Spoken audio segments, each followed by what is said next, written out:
Hi, everyone. My name is Stephen Stewart. I'm the chair of Mistango River Resources, and I'm very pleased to be speaking this morning with our CEO, Jamie Spratt. Jamie's been the CEO for a number of months now. I've known Jamie for years, and truth be told, I have been trying to recruit him into the org group for years, and finally the stars aligned, and I'm very pleased that Jamie is with us now, taking the lead of Mistango, which is a very interesting opportunity. And I look forward to talking more about Jamie with those details this morning. So, good morning, Jamie. Good morning. Glad to be So, here. yeah, thank Glad, you. Well, glad, look, glad you and I are doing this introductory call yeah, for no, it's for the overdue, first and time, I and guess. yeah, exactly. Well, look, why don't you, for those who don't know you, why don't you just give a little bit about your background? Yeah, well, I've spent, I mean, the short story is I spent about 15 years in capital markets. I spent a long time in equity research. Also spent a number of years in different parts of investment banking, almost all focused in mining, a little bit of time in industrials early on, but I've been focused on mining, spent many years traveling around the world looking at mining projects and talking to institutional investors about opportunities and where I see them. And I'm, trying to bring that skill set to bear as we move forward with Mistango and look at new opportunities for the company and look at our existing portfolio. Well, good. And look, I will reiterate, I'm so happy that you joined us. Mistango is such an interesting company with so much value baked within it. And it's got a long history that predates even me and the OR group. It had that agreement with Kirkland Lake, then Agnico, and before that, it was under different management. So it has a history. And frankly, prior to your involvement, I would admittedly say it was somewhat rudderless. It lacked the leadership. And that's why I'm so happy you're here to do it. As I said off the top, I've known you for years. We know a lot of the same people. You're exactly the type of individual I like to work with. You're extremely knowledgeable. You're straightforward, and you've got a lot of connections, and you've seen a lot of things. So it's been easy to work with you. But and when you joined Mistango, I think you saw the value. And let's go through what is actually within Mistango, because there's Yeah, quite a few moving parts that it has right now. But there's also new things that I think that dovetails with what the OR group does. And but let's start with what it has today. So we've yeah, got. yeah, absolutely. So, I mean, I guess just to start, like one of the reasons I took this role was because there's so many different parts to this portfolio where we can create value for shareholders. So, we've got, I mean, Kirkland Lake is, first of all, a fantastic place to be. So, two assets in Kirkland Lake.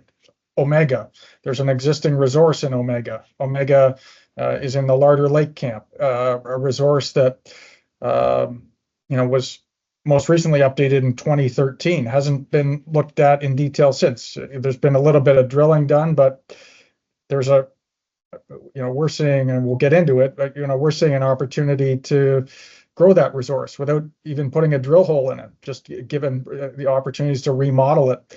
And then there's Kirkland West, and as an analyst, I spent time during the kind of turnaround of Kirkland Lake Gold, and I saw the power of that mine and the high grade there, and we've got the ground right next to it. The main break structure that brought all the plumbing into the Kirkland Lake camp that produced into the Kirkland Lake project that produced 25 million ounces. That those structures are running right through our ground. So we know the targets are deep, but we still think it's an opportunity, and it's a strategic piece of ground. And then there's Goldie up in Shabandawan. Shabandawan's more of an emerging camp, but there's lots of exciting things going on there. If you look at what Delta has been doing, they put out more drill results this week. They're defining a really interesting deposit there. And, you've already got Moss Lake in the camp. So we've got irons in the fire, as it were, in that camp, and happy to be part of that. And we've got a nice big land package with the same structures on it. So, opportunity there. And then, the other aspect is, balance sheet, right? Like there's not a lot of cap. Despite the move in metal prices, there's not a lot of capital, not as much capital out there as folks in our business would like. And we're well funded. We're just under 4 million in cash at this point in time, and so that's a great place to be. And that allows us, as we look at new opportunities and look at our existing portfolio, it gives us lots of staying power. So that's fantastic. And then the last aspect of it. I see as people, and I've known, as you said, I've known you a long time. I'm working with the team here. We have a fantastic team here. So as we look at the projects and new opportunities out there, the team I think is an important part of the mix for Mistango as we move forward. So that's kind of my summary on it. Good stuff. Okay, well, look, there's an awful lot of value baked in there. As I said, I mean, I think our market cap is $7 million if we have $4 million in cash, and therefore, like the enterprise value on those assets are virtually negligible. And we can see that things can change quickly in this industry. So look, let's break down 1 or 2 minutes, and we'll discuss each of those assets. And I'll just start off with Omega, which has been sort of one of the flagship assets in Mistango for some time. And then you came to me and you said, I want to take a closer look at this because honestly, Mistango under the Org Group's tutelage, if you will, never really took a serious look at it. But you came in there and said we need to dig deeper, and then you've convinced me there's some more work to do there. Absolutely. So, as we discussed, that there was a resource that was done by prior management in 2013. One of our resource, basically what we've done is we brought in a resource geologist to basically look at the resource model, look at the data, and our early look at it, we were really pleasantly surprised. He's a very disciplined, careful resource geo, basically basically started again, if you will, and rewireframed it. And as I said, without doing a drill hole, we think there's upside on the resource, just basically based on rewireframing it and looking at different metal prices. It's a very consistent deposit so far, and it's still open. So you can expand the main deposit along strike. And then there's always the opportunity to expand it at depth. And then we've got this additional zone called the Southwest Zone that's further to the south and west on our claims.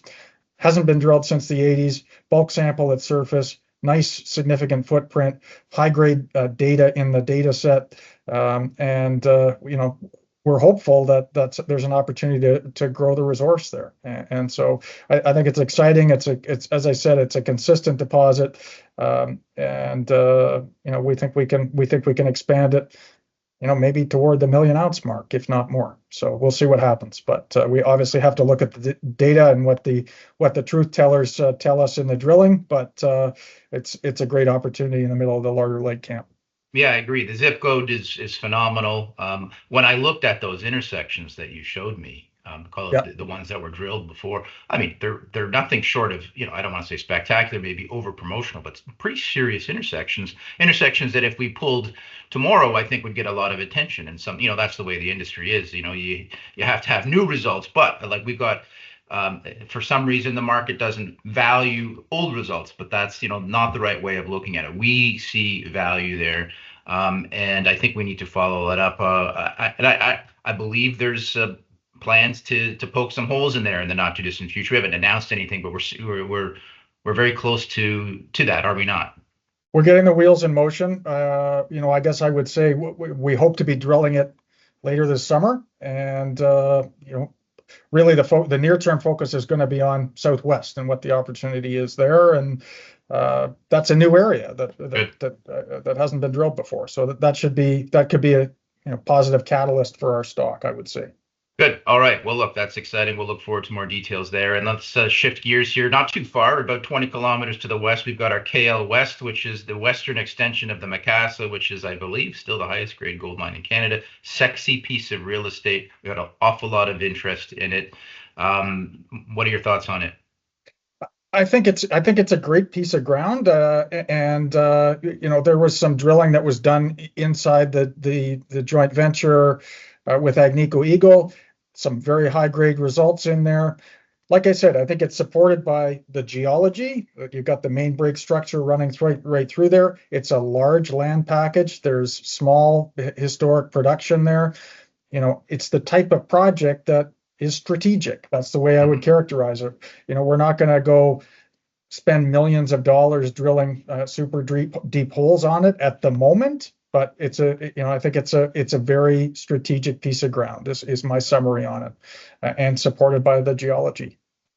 Yeah, I agree. We've had lots of interest from various parties, over the years on it. It is just a phenomenal zip code that's very hard to get ownership of, and we're very pleased to own it outright. Shifting gears away from Kirkland Lake, but staying on theme with Golden in Ontario, you had mentioned we're in the Shebandwan. We've got a very large land package there that abuts what our friends at Delta are doing, and they've done a wonderful job at delineating, what looks like a nice open pit resource, and we're right there. So, how do you view the Shebana when you said it's emerging? I agree. It's a great place to be. It's a great camp. I mean, some investors may not know it's very well supported by infrastructure. The highways there, power's there. Those are important features of it. And then if you look at what Delta's done, they're defining a really interesting deposit there. If you go back and look at the drilling that was done before my time, there's certainly a zone there with a significant strike length, nice continuity there, some good drill holes, and the same structures. Our geophysics and some of our drilling tells us that the same structures that Delta's drilling are running right onto our ground. We're hitting gold there. And so we've got a piece of the puzzle there, and I think it's a good project, great large piece of ground, opportunities to be part of the mix there in Shebandwan. So certainly not to be ignored. Yeah, I agree. No, those structures clearly run onto our ground. You can see their resources are literally at the property boundary. We are very much in the mix there, and it's a great camp. It is emerging. The view is it'll be a mine. In the future, it requires more work, more drilling, but we're very much in the mix. Moving on, and then cash, which sort of dovetails with new opportunities. That was something that when you came in was an important part of the discussion.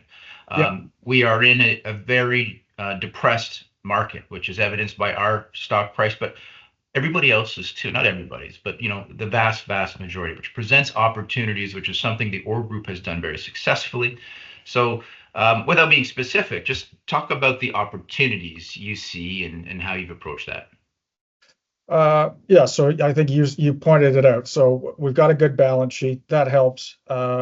We are primarily focused on looking at opportunities in Canada. That's where I spent a lot of my time. Or the Orr Group certainly has a core competency, if you will, in Canada.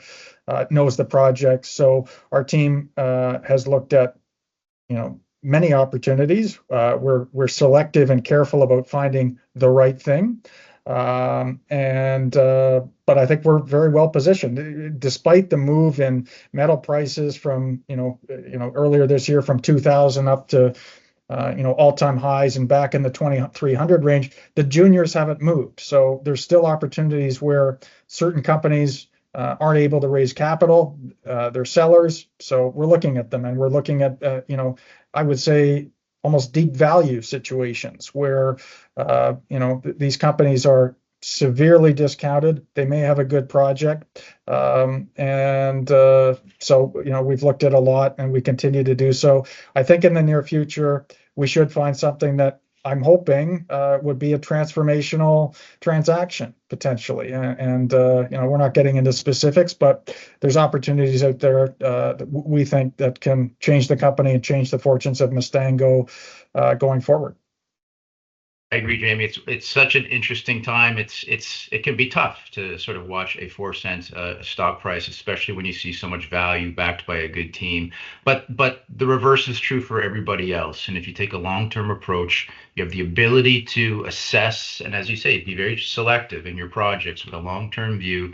it's an incredibly interesting time in the market right now, provided, again, you can have patience and have a long-term view. So look, I appreciate the opportunity to speak with you here in public and allow everybody to get to know you a little bit better and talk about the deep value that's already within Mistango and then the opportunities that you're going to lead in the coming months and years ahead. So good luck, Jamie, and thanks again. All right, great. Thank you.